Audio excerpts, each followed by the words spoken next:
Welcome to this section. So for today, we are going to talk about the divine masculine. And since we just covered the divine feminine, the next step is going to be to cover the divine masculine because the two work in unison. So the divine masculine, I'm going to start with defining it for you, and then we'll move into how it relates to how we take action with the divine masculine. So the divine masculine, we start with it is the inspired action that comes from our stillness, our knowingness, which is the divine feminine. So we become inspired by being still, by being within ourselves. And then when we then recognize what it is that we need to do, that's where the action comes in. So the action is what supports the divine feminine. It's a nice balance of the two. The masculine is assertive, not aggressive. It is going after what you want, but it comes from a very, very centered place. It doesn't come from forcing things. It doesn't come from making things happen. It comes from a very aligned state. And that's what the divine masculine is that action. So it also is supportive of the divine feminine and allows the divine feminine to be what it needs to be as well. So there's no judgments on either side. The divine feminine doesn't judge the divine masculine, and the same goes the other way. So you really get this like harmony within you when you're balanced between the feminine and the masculine energies.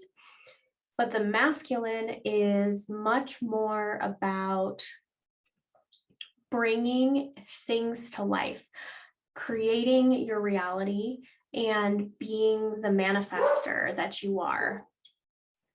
So with that, the masculine is how we create our world. It's how we manifest from our soul, right? Is the divine masculine.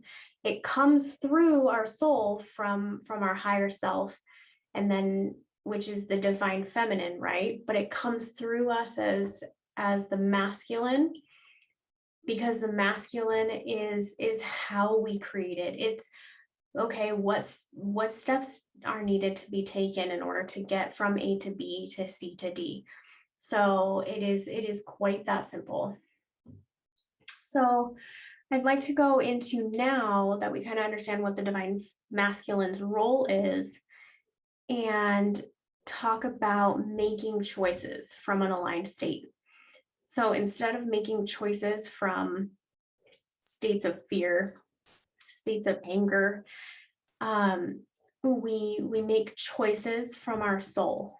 So when we connect into the divine feminine, our soul is here to tell us this is where we're working from. So it gives you that guidance.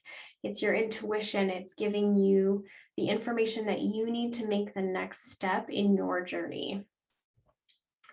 So when we make choices and we use our discernment, right?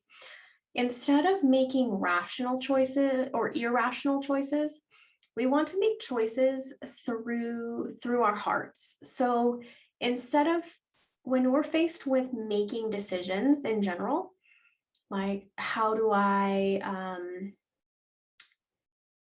don't know, whether you go to the grocery store, very basic stuff, like, do I go to the grocery store now or do I go to the grocery store later, right? So you kind of have to learn how to listen to that inner guidance first. But when you are able to listen to that inner guidance, and it kind of gives you that knowing, like, oh, it might be better to go later, or no, you should go now. And you may not have a reason why. There may not be a reason why you should go now or later, but you'll get the information within you when you come from stillness, right? So when you arrive at that choice, so essentially you can choose to listen to your inner guidance, or you can choose to not listen, right? So you can say, well, that just doesn't make sense. So I'm not going to do that. Even though you have this knowing within you that this is what I need to be doing, but we're still choosing to not do it for name any reason, fear, or it could just be that your brain is like, well, that doesn't make sense, so I'm not going to do that. I mean, it could be very simple. But when we start making choices from the aligned state, it completely shifts our body. So specifically with trauma, we have this, our body stops us from making choices sometimes because we feel the discord within us, right? So we feel this like uncomfort and just feel like something's not right. Like, this is scary. I can't go to the store right now. I can't do it. Like, even though that's kind of what that you should be doing. So when we're faced with these choices and our bodies are responding to us saying, I'm not sure I'm comfortable with that, right? So you kind of have to learn how to listen to your body too, because your body is where the trauma is. So that's, you're gonna in your mind is going to react, and then your body's going to react. They may happen at the same time, but usually your body responds to a thought that you have. So if you say, well, I'm not sure I want to go to the store right now, and that's what the thought pops in your mind, your body is going to tell you like, yeah, that's a great idea. Or no, I can't go right now. Like, that's overwhelming. So, but what you need to do is, instead of doing it out of fear, because as much as you need to honor your body, you need to retrain your body. You have to retrain your body to be comfortable with being uncomfortable. And you need to be the parent for your body, because your body has been through quite a bit and it holds all of those emotions. It holds everything. So it's really, you're kind of guiding your body back through the healing process. So when you're healing and your body starts like, I can't handle this, like, we can't go to the store right now, or whatever the example is, you have to decide from a higher state where the best choice is for you. So you're gonna have to choose, is the best state for me, or the best decision for the collective? Is that better for me to go to the store now and just be with my body and work through that? Or is it going to be the other way around, where you say, you know what, I'm going to honor my body. My body is just tired, it's worn out, and it needs a break. Like, it's okay that we don't go to the store right now. And that's something your inner guidance is going to give you, right? It's going to honor your body. It's not going to try to push you outside of your body's ability to cope. Because as much as we need to make new choices in order to live our lives, we also don't want to damage ourselves further. Because sometimes if your body is not functioning well, you pushing it beyond its limits is actually going to be more damaging than good. So it's really like learning discernment. And don't beat yourself up if you make the wrong choice. Sometimes you're going to push yourself to go to the store, and you're going to be, man, that wasn't really a good idea, because now I feel worse than before I left. Or sometimes you're going to go to the store and be like, man, I feel so much better now. I got that out of the way. So I have all this energy and I can do all of these other things today that make me happy and make me feel good. So it's really learning to connect to your body and connect to your intuition. And I know that sounds kind of vague, probably, because you're like, well, how do I do all of these things? It's just a process. You have to learn how to listen. It is literally just listening to yourself and then trying things and seeing how they go. Sometimes they're going to work out really well, and sometimes they're not. Sometimes you're going to mess up and you'll be like, that was the wrong choice. Probably should, next time I'm going to listen to what this part of me said, because that was really what was better for me. And a lot of times you're going to know that the choice that you made was maybe not the best choice for you at the time. So it actually comes through um, it's just learning to hear it, because it's very obvious a lot of times. We tune it out when we've tuned it out for most of our lives, because we don't want to hear what it has to say, mostly because our ego says, well, no, things need to go this way. So we're just not going to listen to that, because that's wrong. But that's not really true. So reconnecting with yourself and really learning to tap into your body, learn your body's needs and wants.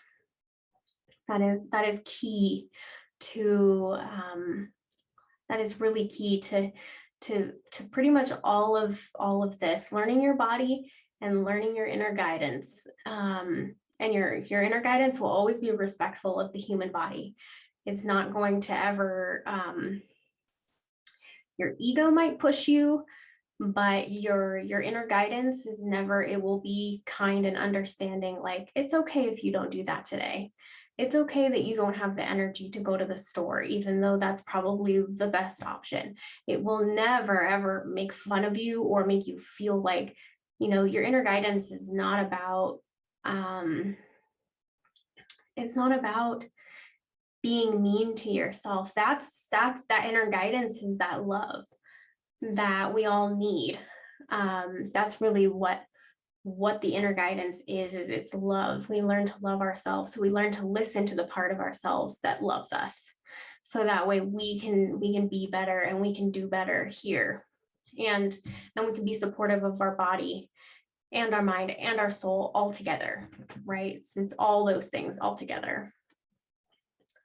But next, so with choices, I do kind of want to wrap in the concept of letting go, because a lot of people think like that's a choice. So, we choose to let something go. Well, I'd like to just offer a different idea, because yes, there are some things that I suppose you think that you consciously choose to let go of, but from a lot of my experiences, it's very much the other way around. So it actually lets go of you. So when you start making new choices, you make choices that are brave, that are courageous, that are outside of your comfort zone. Those choices, when you feel safe enough to make those choices are proving to you that your previous beliefs are not correct, right? And your trauma lives in the fact that you believe certain things.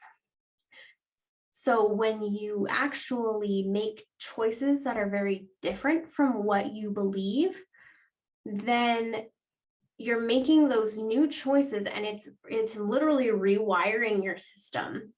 So in fact, the trauma and the old beliefs, they can't live inside of you. So it's not that you have to let go of a belief or you have to let go of trauma. It's actually very much, it lets go of you, because you have no space for that left, because you've proven to your body and to your mind that these new experiences are also valid. So it literally does, you'll have most likely some kind of like realization about it, but it's the realization, and then it detaches from you. And it doesn't happen all at once. It's going to happen a little bit at a time, because that's just how the healing process works, because it can't just completely let go of everything. But there's so many different layers to the different healing levels.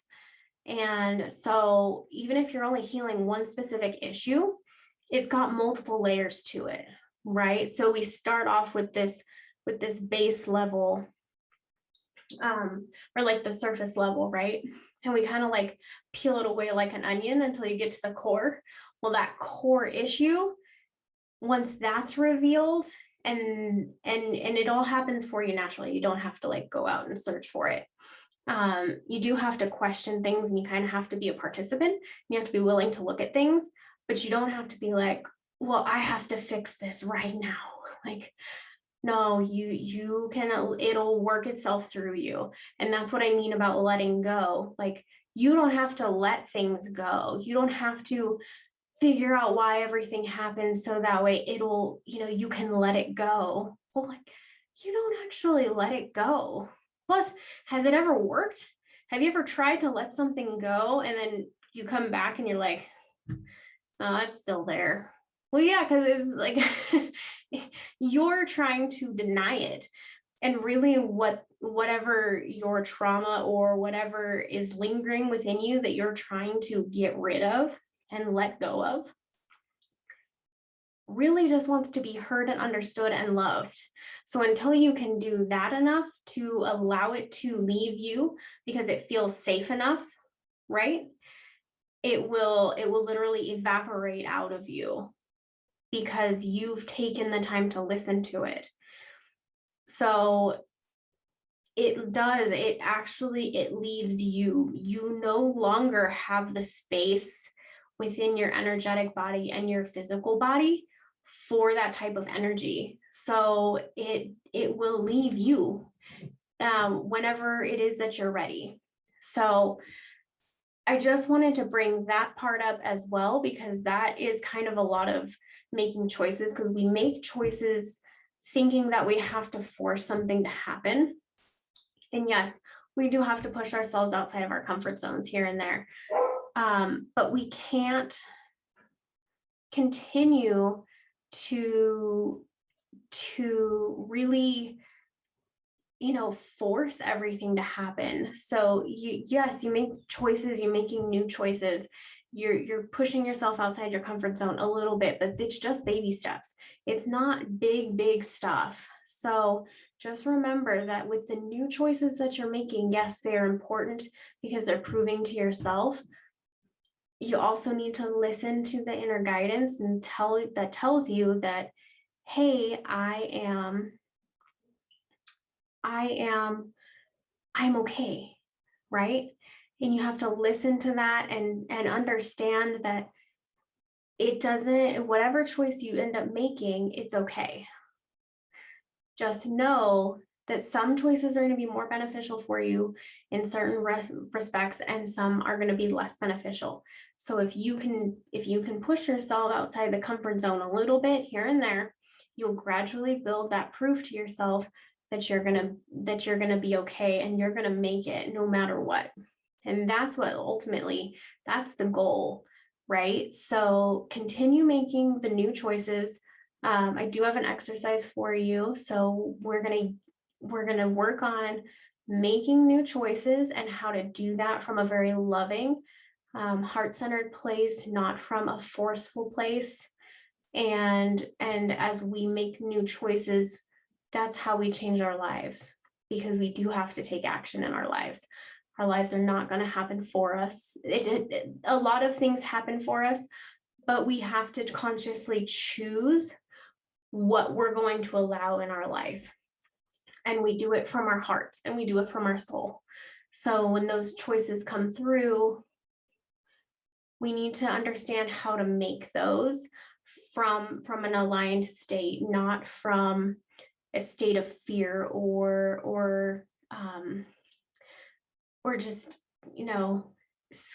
just being scared of making the wrong choice, or even just choosing not to make choices at all, because that does not get us anywhere. So we have to participate in our lives. We have to show up for ourselves, and showing up for ourselves by making new choices that help us grow, that help us benefit ourselves. So that is really what it's about. So I invite you to go through and do the exercise next. It's a really short exercise, but it can be very powerful if you take the time to work through it and work with yourself, and then you put that into practice. Really, you can use that for the rest of your life if you want. I mean, you'll probably come up with some of your own things as well, but just just remember to push yourself, but really do it from a loving place and know that it's okay if you have limits too. So thank you all for being here today, and I look forward to seeing you in the next section.